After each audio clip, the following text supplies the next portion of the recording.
Rich from the oncology department. I see a lot of familiar faces here, so I think you all know who I am and where we're located. The group before were some newer people who didn't know where the oncology department was. But I'm going to be talking about skin cancer. We did this talk probably about 3 years ago, 2 or 3 years ago, and at that time we talked about the fact that the FDA is supposed to be revising the standards for sunscreen, and just to let you know, they are still working on that. So that is still a work in progress. So what you see in the stores right now is still the 20, 30, 40, 50, 60, goes up to 70, and none of that has changed. I don't think they can agree on how to standardize that. Okay, so maybe 3 years from now, I don't know if they have a deadline, but when you work for the government, you probably don't have as many deadlines. You have to have things done by. Okay, so this is what we'll be talking about today. Skin cancer and how common is it? It's the most common kind of cancer. We get all the pathology reports from patients that are diagnosed with cancer at this facility come through our department, and 75% of them are skin cancers that have been removed by Dr. Colville and Dr. Kuba. And they go to Dr. Panetta and she analyzes them, and then they come through our department and we figure out which reports need to go in the cancer registry, and then we submit that data to the National Cancer Database. So that's where they get their statistics from. So it's estimated that there's 3.5 million cases per year of squamous cell and 2.2 million people with basal cell skin cancer. And then melanoma, which is the more rare type of skin cancer that's more dangerous, about 76,000 cases. So much less, fortunately, for melanoma, because that one is the more dangerous one. The skin is the largest organ in the body, and so it covers your organs, protects them from injury, protects you from bacteria, helps you hold your water in so that you don't become dehydrated all the time, and it helps regulate your body temperature. So the type of skin cancer depends on where in the layers of skin the biopsy was done at and where the malignant cells are. So cancers that are removed from the top layer, they call squamous cell cancers, skin cancers. The middle layer, basal cell, and then the cells in the melanocytes, which are in the bottom layers of the skin, those are called melanomas. So when we're talking about types of skin cancers, they're either melanoma skin cancers or non-melanoma skin cancers. Okay. So melanoma, those start in melanocytes, and they are usually brown or black, but they can be blue or red or a combination of colors. They can grow anywhere in the skin, but they're more likely to start in men in the trunk and women in the legs. And they can also occur in the neck and the face. In African Americans, the melanomas are more common on the soles of the feet and under the fingernails. So they can appear in very unusual places. The basal and squamous cell cancers, those occur more on tops of the ears, the nose, the scalp, the sun-exposed areas, but melanomas can pop up anywhere. Fortunately, melanoma is much less common, but it's far more dangerous. It's curable if it's found early. Most of the melanoma biopsies that we've seen at Fulton County in the last few years have been very early. So these are people that just have them removed and they don't need more treatment. So they don't need chemotherapy, they don't need huge surgeries. So if they're found early, they're curable. If you do know someone who's had a melanoma in your family or a friend, melanomas are the ones that have a tendency to spread. So it's very important to find those early. About 8 out of 10 skin cancers are basal cell.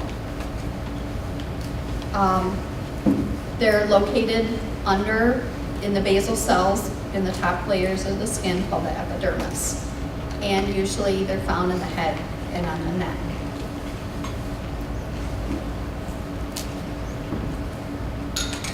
They're usually found used to be only found in middle-aged and older people, but now they're starting to see them in younger people. They tend to be slow growing and they rarely spread.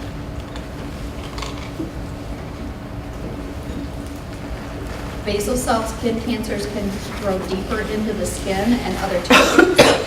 So if they're not caught early, they can require extensive surgery. And this can be disfiguring if there's a large basal cell on the face, if they have to remove skin and then some of the tissue underneath. People with basal cell cancers are more likely to get them other places on the skin. As many as half of the people who are diagnosed with basal cell skin cancer will develop another one within 5 years. The squamous cell skin cancers are less common, about 2 in 10, and they commonly appear on the face, the ears, neck, lip, and back of the hands. But they can also develop in scars or where they're sores or in spots that they call actinic keratosis. So that's the squamous cell cancers. The squamous cells tend to be more aggressive than the basal cell cancers because they can also invade deeper down into the fatty tissue. Most skin cancers are caused by UV radiation, and this comes from some sunlight, but it can also come from tanning beds. It's not clear exactly how much sun it takes to cause damage from UV rays. Some of the exposure, sometimes the cancers develop within a few years of sunburns, but in most people, it's years and years later. So, they were sunburned a lot as a child. They really don't have any problems until they're in their 70s and 80s, and then they start having all these spots pop up that have to be removed. In some families, where you see multiple generations of skin cancers, the melanomas, that's only in about 10% of melanomas where you see multiple generations of people developing the dangerous skin cancer or melanoma. So it's usually attributed to UV radiation. It's not usually inherited. Risk factors are things that we're exposed to that increase our chances of developing skin cancer or any other kind of cancer. Some we can change and some we can't. So limiting your sun exposure is something that we do have control over. But the type of skin that you're born with or your hair color, you do not. And so people that are fair skinned, as we know, they're at much higher risk for sunburns. And so people who get sunburned a lot, we know, have a higher risk for developing skin cancers because they're damaging their skin each time they get a sunburn. So most moles will never cause any problems. So those of you that have a lot of moles on your body, especially if you were born with them, if they never change over the course of your lifetime, you don't need to be concerned about them. But we do know that melanomas can arise from moles, and so you need to be aware if you start seeing changes in the moles. And also, if there's a family history of melanoma in your family and you have a lot of moles, then this would be a risk factor for you, and you need to get your moles checked regularly by a doctor. So, and like I said before, about 10% of people with melanoma have a family member with melanoma. A person who's had melanoma before is at risk for getting it again. People who have a suppressed immune system are at risk for melanoma. So organ transplant patients, patients who take steroids, they're at risk for developing skin cancers and other cancers because their immune system is suppressed. So not only do you need your immune system for fighting infections, but also your immune system can actually attack early cancers that develop in your body that you don't even know that you have. And so that's why we see cancers develop in people who have suppressed immune systems, like people with HIV tend to develop cancers as well. Before the age of 40, the risk of melanoma is higher in women, and after the age of 40, the risk is higher in men. Melanoma is not as related to age as other skin cancers. So we can see people in their 20s and 30s with melanoma. Normally you don't see cancers of any kind until after the age of 55, but with melanoma you can see it very, very young. It's one of the most common cancers in people younger than the age of 30. If it's the genetic kind of melanoma, so that 10%, you can actually see melanoma in children. So the risk factors for the basal and squamous cell kinds are age, so the older you get, and your gender. Men are 2 times more likely than women to get the basal cell cancers and 3 times more likely to get the squamous cell cancers. The other risk factors are chemical exposure. Arsenic has been linked to developing skin cancers, and they have found arsenic in some wells. And so if you have wells, you need to have, especially when you first move into a house, you need to have your well tested if it's old. So if you have old pipes or an old well, you should have that well tested for chemicals. And also exposure to tar, coal, paraffin, which I had not heard before, and certain types of oil. And so this wouldn't be one exposure. They're talking about workplace exposure, so you're exposed to it every day, repeatedly for years. And that's where the risk comes in, so not just one exposure. Treatment with radiation can cause skin cancers later in the area where the radiation is delivered. So someone who had a bone cancer as a child in their leg and they got radiation, the skin over that area can develop a skin cancer later in life. If you've had skin cancer before, you have a risk for developing it again. And then people who have severe skin inflammation are at risk for developing skin cancers as well. Also, psoriasis treatment can be a risk factor in certain inherited skin conditions, xeroderma pigmentosum, and basal cell nevus syndrome.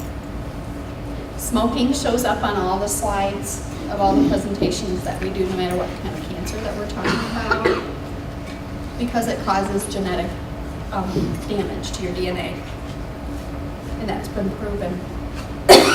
HPV infection, which is the human papillomavirus or warts, is a risk factor. And like we talked about before, suppressed immune system. So what can you do to prevent skin cancer?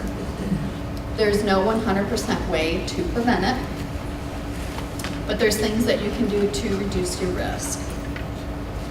So limiting your exposure to UV rays from the sun and from tanning beds. So that's something that we all have control over. So not only wearing sunblock, but we're also talking about covering your arms and legs with long sleeves, wearing hats to protect your scalp. The scalp is one of the most common places that skin cancers develop. And so when you're outside, not only putting sunscreen on, but also wearing a hat if you're going to be outside for a long time. And then protecting your eyes. You can actually develop melanoma in the eyes, so wearing sunglasses in addition to the hat and the sunscreen. The sunscreen should be at least a 30, and you do need to apply it before you go outside. All the sunscreens say that on the bottle, and it is true. It will not work if you wait and put it on after you're already outside. So you have to put it on before you go out of the house and reapply it every 2 hours. And there hasn't been a lot of evidence to prove that going higher than a 30 is going to protect you anymore. So the 50s, 60s, 70s cost double the price, and they really haven't been proven to protect your skin better than a 30. Some of the ingredients in sunscreens are not healthy for you to put on your skin. I do have a list of all natural sunscreens out in the hallway on the little table if you're concerned about putting certain chemicals on your skin. In the United States, the sunscreen chemicals aren't regulated as much as they are in other countries. So just keep that in mind. When you're buying sunscreens, try going as natural as you can. Products that have coconut oil in them, coconut oil has natural sunscreen in it, and so it's a lot safer. And also there's a list out there of foods you can eat that will actually protect your skin, foods that have natural sunscreen in them. And just because you put sunscreen on doesn't mean you can stay out in the sun all day. So you're still getting UV exposure even though you have sunscreen on. Sunglasses do block these UV and UVA and B rays that we're talking about that cause damage to the skin and to the eyes. During the hottest part of the day, try to stay out of the sun, so do yard work before 10 or after 4. And I had not heard this before, but it says if your shadow is shorter than you, the sun's rays are the strongest, so stay inside. So I've not tried that, but never heard that before. And very important to protect the kids from the sun, because people who have repeated skin cancers over and over will tell you they got a lot of sunburns as a kid. And so these are people in their 70s and 80s now who, when they were a kid in the 40s and 50s, there wasn't sunscreen, they were outside all the time.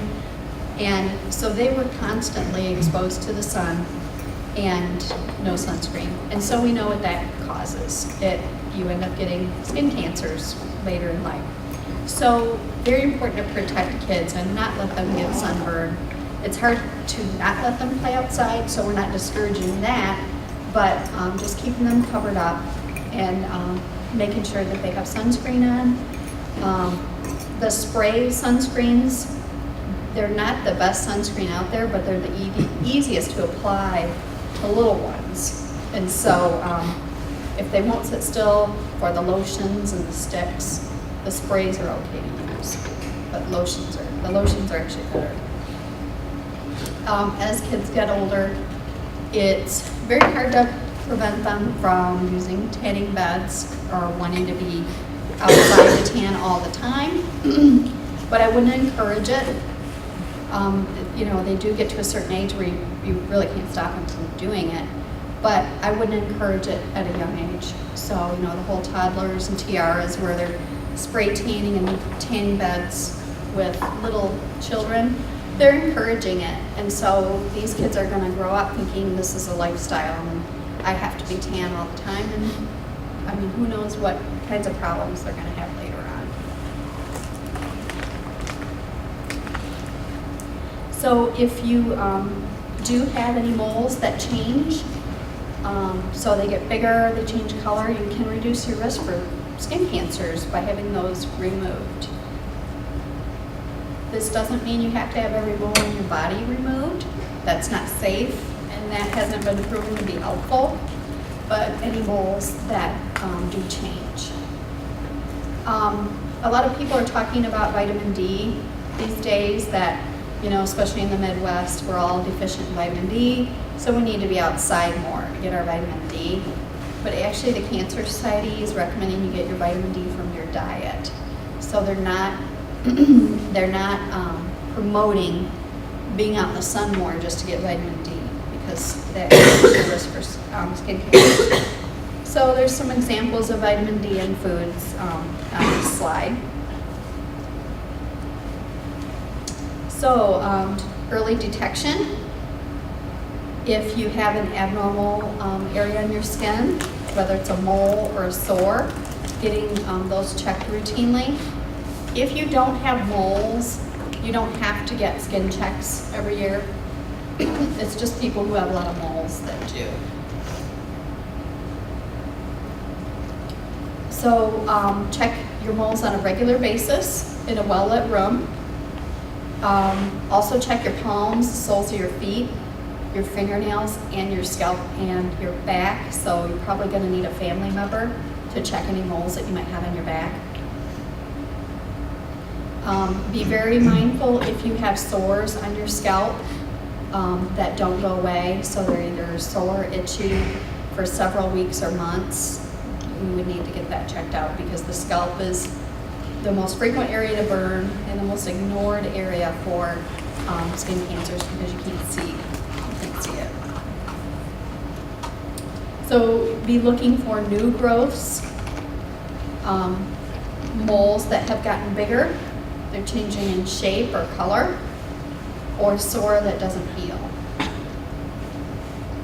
So normal moles are evenly colored. They're usually oval or round, and they're usually small.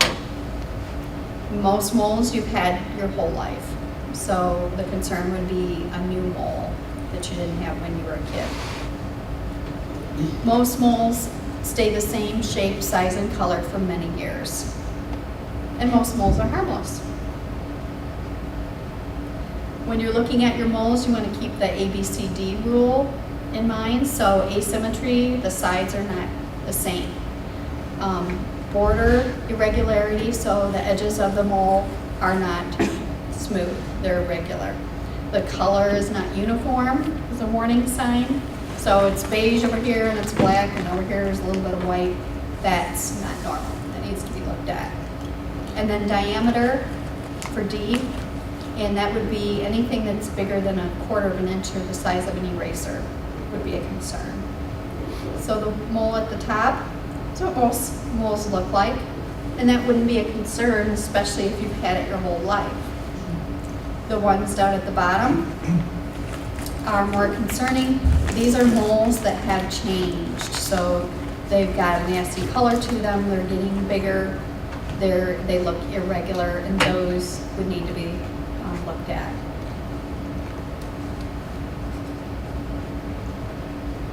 And for more information, you can go to the Cancer Society website, which is cancer.org. So, does anyone have any questions about the slides or about skin cancer in general? Okay. Thank you for coming.